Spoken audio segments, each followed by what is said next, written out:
When we listen and respect our children as they communicate, especially when it comes to touch, it validates their feelings, boundaries, and personal choice. One lesson we can teach our children about: consent and ownership of their bodies.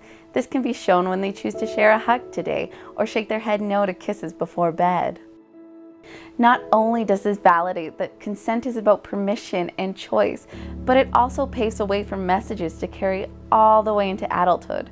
We can instill the belief of body autonomy at a young age by respecting, within reason of course, the choices of even the littlest of littles.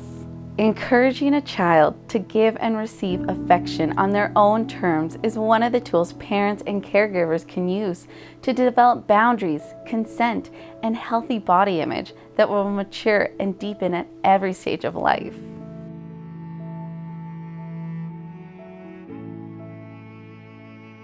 An important and what feels like an impossible task is teaching youth the skills and belief systems that will help them manage their own lives, relationships, and making healthy choices. Parents and caregivers can help youth develop body autonomy by creating opportunities to make decisions, exert independence safely, find a sense of self, and own a sense of responsibility. The messages that we give children and youth can shape who they become, how they view themselves, and how they treat others as they grow, mature, interact, play, love, and discover. The more we create a pattern of effective communication and room for exploration, there is a chance this education and these behaviors can be passed down further. Autonomy choices like hairstyle or playing dress up can allow a youth the opportunity to explore likes and dislikes, even discover their voice and ways of expression. This repetition can lead to healthy exploration of other parts of growing up and maturing. Like puberty, learning about one's body is already confusing enough. It is helpful to have knowledge and appreciate the changes and functions within the natural progression of the body. Knowledge helps open the doors for questions and healthy self-discovery while being equipped with the language needed to communicate concerns or thoughts.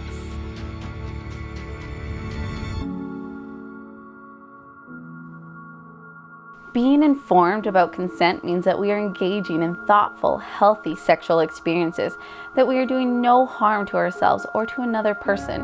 It also means respecting our own boundaries about when we might be ready to start dating, kiss someone for the first time, or share a slice of pizza.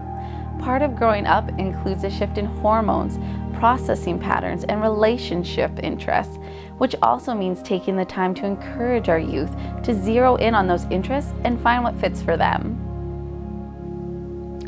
This may mean that mistakes are made, but if they have the groundwork for communicating, mistakes become stepping stones. Embodying a positive and accurate view of ourselves means that if we're not ready to move forward in a relationship, we can identify and express that. The rooted knowledge of who we are as individuals, what we want to bring into relationships, and what our expectations are from others is certainly not established in a few years. It takes time to find our footing in the relationship world. It might take time for us to decide if, when, and how we might be ready to be romantic with another person. As parents and caregivers, a wonderful gift we can give our children is the opportunity to define beliefs, values, desires, feelings of empowerment, and hope for many healthy relationships. As parents and caregivers, we want to model acceptance of differences, respect choices, and a healthy view of self.